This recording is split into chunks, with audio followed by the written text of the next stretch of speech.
Bapak, Ibu, Saudara, dan Saudariku yang dikasihi Tuhan. Malam hari ini kita berjumpa kembali untuk kita bersama-sama kembali memperkaya kehidupan kita dengan kebenaran firman Tuhan. Mari kita satukan hati untuk kita bersatu dalam doa, supaya firman yang kita dengar malam hari ini membekali kehidupan kita, mengubah kehidupan kita menjadi semakin serupa dengan Kristus. Kita tundukkan kepala. Bapa yang baik, kami mengucap syukur untuk setiap hal atas segala sesuatu yang terjadi dalam kehidupan kami, karena kami tetap terus melihat Engkau hadir, Engkau ada, Engkau nyata memberikan pertolongan-Mu bagi setiap kami. Untuk itu malam hari ini kami rindu untuk Engkau kembali membekali kami dengan kebenaran firman-Mu. Roh Kudus, Engkau tolong kami agar firman Tuhan yang kami dengar ini boleh menjadi rema dalam kehidupan kami, menuntun kami, membekali kami dalam kami melangkahkan kaki kami di dunia ini, sehingga ketika kami harus mempertanggungjawabkan apa yang kami kerjakan di muka bumi, Engkau tetap mendapati kami setia. Terima kasih Bapa, kami siapkan hati kami di dalam nama Tuhan Yesus Kristus. Haleluya. Amin.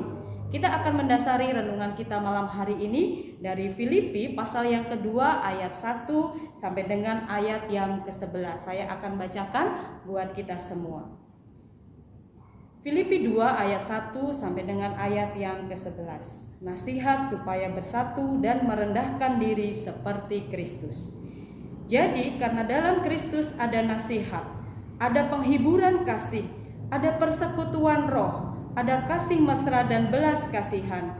Karena itu sempurnakanlah sukacitaku dengan ini. Hendaklah kamu sehati sepikir dalam satu kasih, satu jiwa, satu tujuan, dengan tidak mencari kepentingan sendiri atau puji-pujian yang sia-sia. Sebaliknya, hendaklah dengan rendah hati yang seorang menganggap yang lain lebih utama daripada dirinya sendiri. Dan janganlah tiap-tiap orang hanya memperhatikan kepentingannya sendiri, tetapi kepentingan orang lain juga. Hendaklah kamu dalam hidupmu bersama menaruh pikiran dan perasaan yang terdapat juga dalam Kristus Yesus, yang walaupun dalam rupa Allah tidak menganggap kesetaraan dengan Allah itu sebagai milik yang harus dipertahankan. Ayat yang ke-7, melainkan telah mengosongkan dirinya sendiri dan mengambil rupa seorang hamba dan menjadi sama dengan manusia. Dan dalam keadaan sebagai manusia, ia telah merendahkan dirinya dan taat sampai mati, bahkan sampai mati di kayu salib. Itulah sebabnya Allah sangat meninggikan dia dan mengaruniakan kepadanya nama di atas segala nama, supaya dalam nama Yesus bertekuk lutut segala yang ada di langit dan yang ada di atas bumi dan yang ada di bawah bumi, dan segala lidah mengaku Yesus Kristus adalah Tuhan, bagi kemuliaan Allah Bapa. Saya akan mengulang ayat yang kelima. Hendaklah kamu dalam hidupmu bersama menaruh pikiran dan perasaan yang terdapat juga dalam Kristus Yesus. Renungan kita malam hari ini saya beri judul, saya beri tema, memiliki pikiran dan perasaan Kristus. Saudaraku yang dikasihi Tuhan, kita sebagai manusia akan menjadi manusia yang utuh karena ada pikiran dan perasaan dalam kehidupan kita. Tanpa ini, maka kita tidak disebut sebagai manusia yang utuh. Mengapa kita harus memahami hal ini dalam kehidupan kita? Penting untuk kita pahami bersama bahwa proses kehidupan yang kita lewati, yang akan kita lewati di hari-hari mendatang, sangat ditentukan dengan pikiran dan perasaan kita. Pikiran dan perasaan kita juga menentukan pertumbuhan iman dalam kehidupan kita. Laju gerak kehidupan kita sangat ditentukan oleh pikiran dan perasaan yang ada dalam kehidupan kita. Pikiran merupakan hal-hal yang berisi dengan pengetahuan, logika, akal, imajinasi sebagai hasil proyeksi dari rekaman otak kita. Ini adalah pikiran. Sedangkan perasaan merupakan suatu sensasi yang berhubungan dekat dengan hati dan jiwa kita. Maka dua hal inilah yang membuat gerak laju kita sebagai manusia bisa berjalan, bisa melewati hal-hal dalam kehidupan kita. Untuk itu, sebagaimana tadi sudah saya sampaikan, pikiran dan perasaan merupakan penentu dalam proses-proses kehidupan yang kita jalani. Bagi kita, manusia, di mana kita sudah menyerahkan hidup kita kepada Kristus, kita sudah memahami janji-janji Allah dalam kehidupan kita. Firman Tuhan berkata, jangan takut, jangan cemas, jangan khawatir. Janji-janji Allah sangat banyak dalam kehidupan kita. Ini kita pahami dalam pikiran kita. Tetapi ketika kita dihadapkan pada realita kehidupan yang kita alami, perasaan kita tetap membawa kita cemas menghadapi hari esok. Kita takut menghadapi hari esok. Bahkan bisa muncul dalam diri kita. Kita memiliki sensasi perasaan-perasaan di mana kita tidak merasa nyaman dalam kehidupan kita. Ini sebagai salah satu contoh bagi kita untuk bagaimana mudahnya kita memahami hal ini.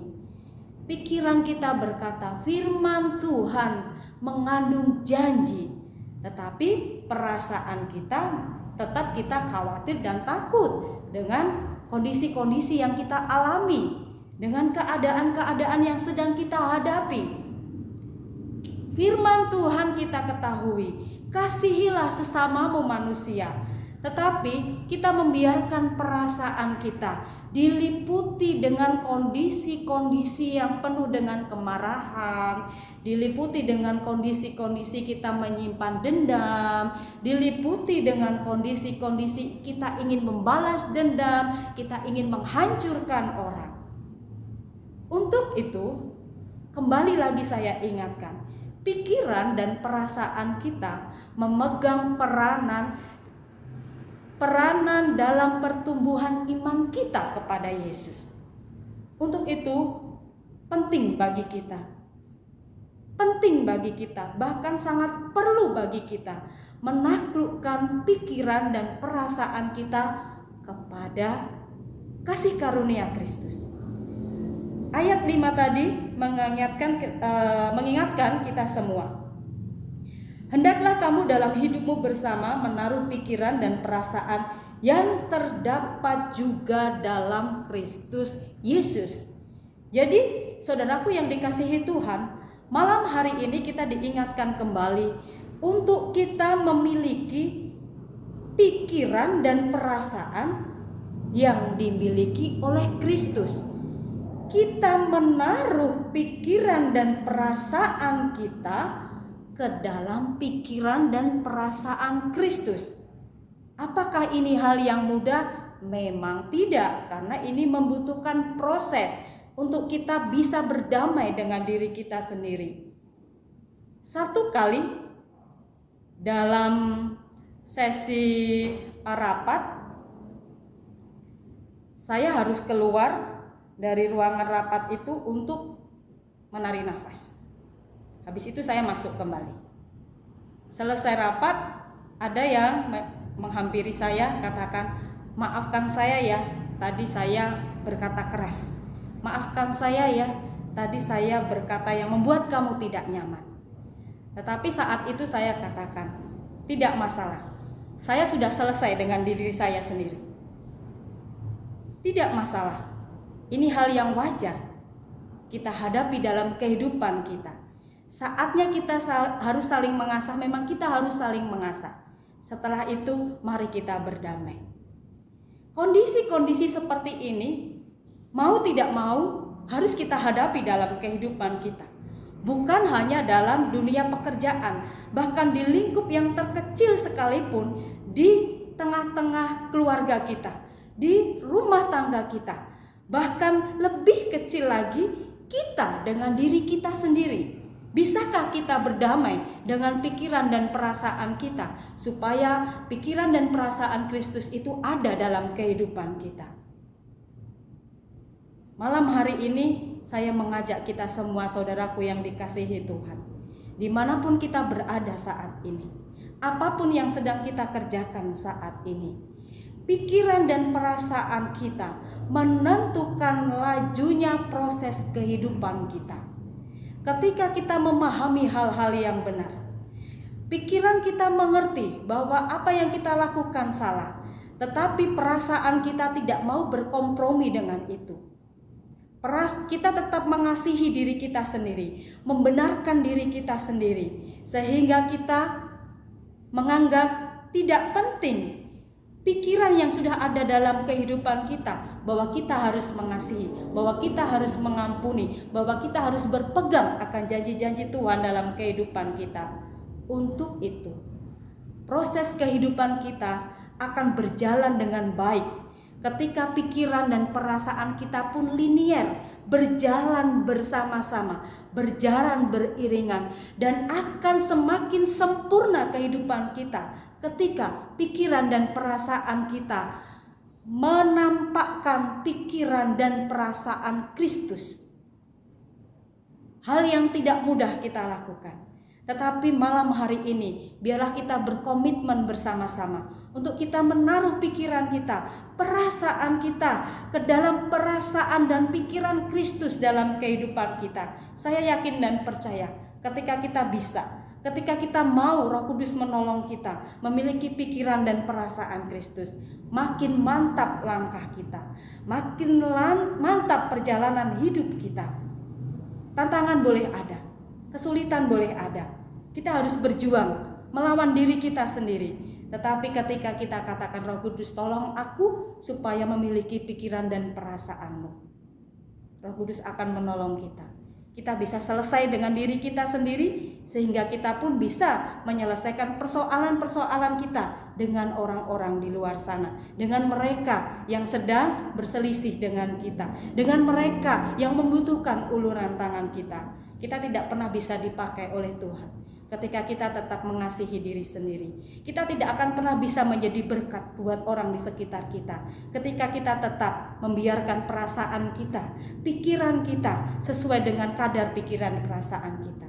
Tetapi ketika kita izinkan pikiran perasaan Kristus yang membungkus seluruh kehidupan kita, kita mampu menjadi saksi-saksi Tuhan.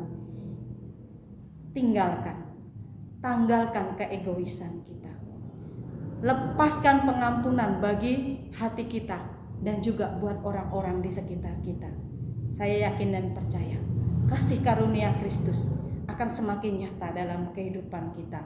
Roh Kudus menolong setiap kita semua yang benar-benar menaruh pengharapan, berserah penuh kepada Tuhan. Tuhan memberkati setiap kita semua yang rindu dipakai oleh Tuhan, yang rindu dibentuk oleh Tuhan, yang rindu menjadi saluran berkat buat setiap orang-orang di luar sana. Mari kita tundukkan kepala, rendahkan hati kita di hadapan Tuhan. Tuhan siap memakai setiap kita semua. Inilah keberadaan kehidupan kami, Tuhan. Tidak ada satu hal pun yang tersembunyi di hadapan Tuhan. Engkau menilik hati kami, Engkau menilik pikiran kami. Tetapi malam hari ini Engkau ingatkan kami, agar kami menaruh pikiran dan perasaan kami ke dalam pikiran dan perasaan-Mu.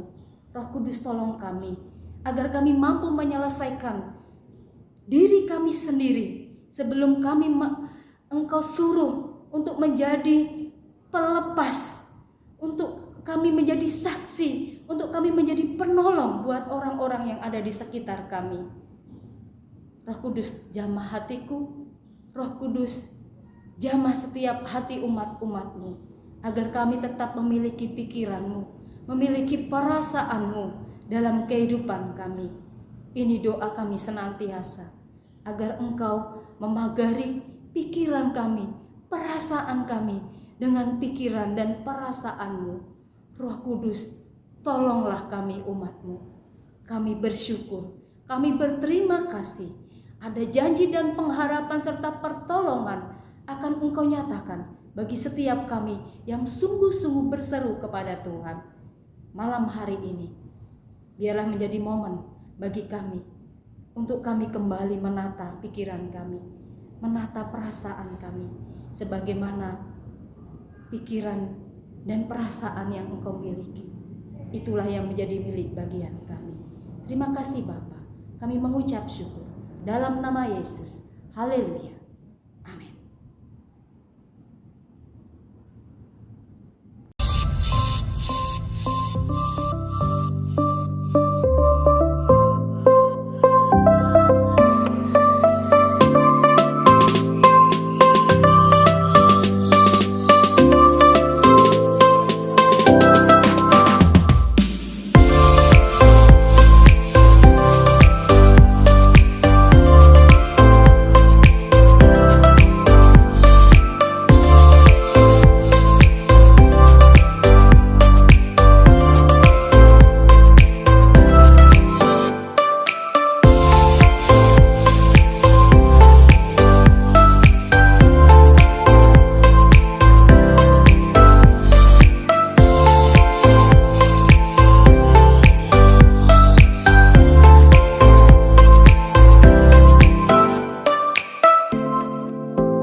Gerejaku adalah rumahku,